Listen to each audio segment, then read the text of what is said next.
தஞ்சை மாவட்டம் மன்னார்குடியை அடுத்த இருள்நீக்கி என்னும் கிராமத்தில் உலகத்தின் இருளை நீக்க 1935ஆம் ஆண்டு அவதரித்தவர் ஸ்ரீ ஜெயேந்திரர். 1954ஆம் ஆண்டு மார்ச் மாதம் 22ஆம் தேதி காஞ்சி மாநகரில் ஸ்ரீ சந்திரசேகர சரஸ்வதி சுவாமிகளால் சந்நியாசம் அளிக்கப்பட்டார் ஸ்ரீ ஜெயேந்திரர். வேத நெறியும் சமய நெறியும் தழைத்தோங்க அரும்பாடுபட்ட அவர் வாழ்விலும் விதி விளையாடி அவர் சிறைவாசம் அனுபவிக்க நேரிட்டது. லட்சக்கணக்கான இந்து மக்கள் அவர் கைது செய்யப்பட்டது பற்றி கேள்விப்பட்டு ஆற்றவண்ணா துயரம் அடைந்தனர். வழக்குகள் இன்றளவும் நீதிமன்றத்தில்தான் உள்ளன.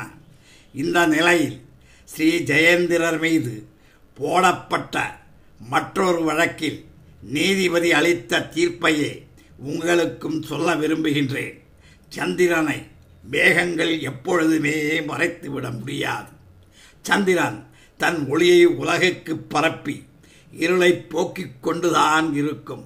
அதுபோல் இருள் நீக்கியில் பிறந்த ஸ்ரீ ஜெயேந்திரர் மீது போடப்பட்ட வழக்குகள் நிச்சயம் சட்டத்தின் இருளை விரைவில் போக்கிவிடும் என்பதுதான் உண்மை. ஸ்ரீ ஜெயேந்திரர் மீது போடப்பட்ட வழக்குகள் பொய் வழக்குகள் என்று நாம் கூறவில்லை. ஆந்திர உயர்நீதிமன்றம் தனது தீர்ப்பிலே அப்படி கூறியுள்ளது. ஹைதராபாத் மஹபூப் நகர் அருகில் உள்ள சூரியலட்சுமி பஞ்சாலையில் வேலை பார்த்த இரு பெண்கள் 1998ஆம் ஆண்டு கற்பழித்து கொல்லப்பட்டதற்கு ஸ்ரீ ஜெயேந்திரர் மீதும் குற்றம் சாட்டி கூறப்பட்ட வழக்கில் அந்த மனுவை தள்ளுபடி செய்து நீதிபதி நரசிம்ம ரெட்டி 29/12/2004ஆம் ஆண்டு அன்று தீர்ப்பளித்தார்.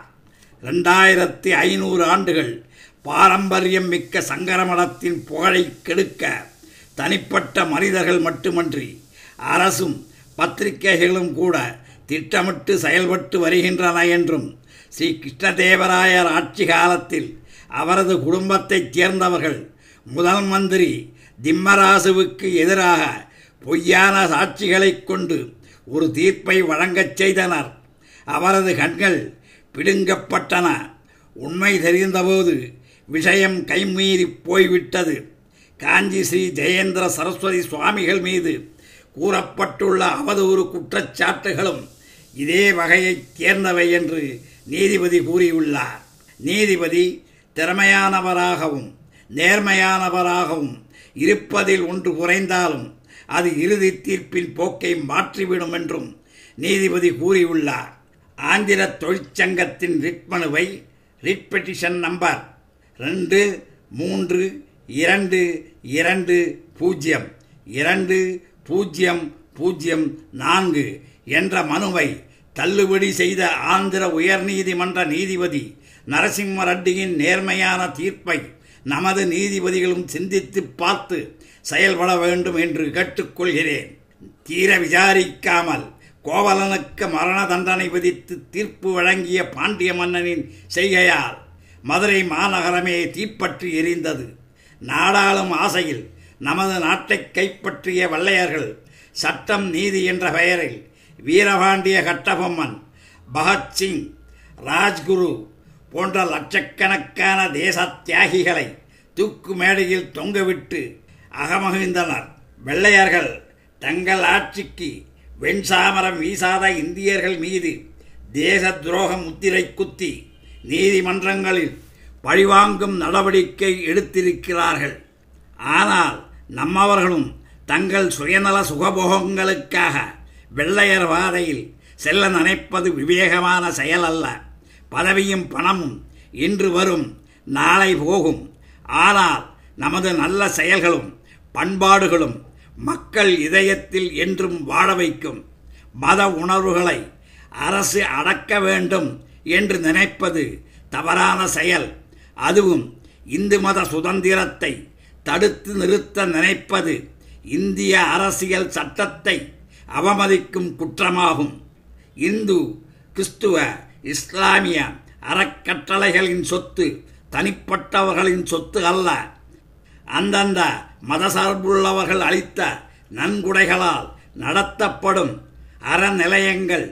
ஆகவே ஒரு அறநிலைய நிர்வாகத்தை அரசே கைப்பற்றி தனது கட்சியைச் சார்ந்த அரசியல்வாதிகளை வைத்து அவைகளை ஆள நினைப்பது லஞ்ச ஊழலுக்கு இடம் கொடுப்பதோடு மத உணர்வு படைத்தவர்கள் நெஞ்சங்களையும் புண்படுத்தும் செயலாகும். பெரியாரின் அறக்கட்டளை நிர்வாகத்தையோ அண்ணா அறிவாலய நிர்வாகத்தையோ அரசு கைப்பற்ற நினைத்தால் அதை அந்த கட்சியினர் ஏற்றுக்கொள்வார்களா? குறிப்பாக தமிழகத்தில் இந்தியர்களே இந்து மதத்தை அழிக்க துணை போவதுதான் வெட்கக்கேடான செயல். தமிழக முஸ்லிம் மக்கள் கட்சியின் தலைவர் SM பாட்ஷா ஸ்ரீ ஜெயேந்திர சரஸ்வதி சுவாமிகளை கலவையில் சந்தித்து பேசியதை நாம் மனதார பாராட்டுகிறோம். அவர் பத்திரிகையாளர்களிடம் பேசும்போது காஞ்சி மடத்தை அரசு கைப்பற்ற நினைத்தால் அதை எதிர்த்து முஸ்லிம் மக்கள் சார்பில் தமிழக கவர்னரிடம் மனு ஒன்றை கொடுத்து தங்கள் எதிர்ப்பை தெரிவிப்போம் என்று கூறியுள்ளார். இந்துக்கள் சார்பில் வாதாடும் பாட்ஷா போன்றவர்களை பார்த்தாவது நம் அரசியல்வாதிகள் திருந்தட்டும்.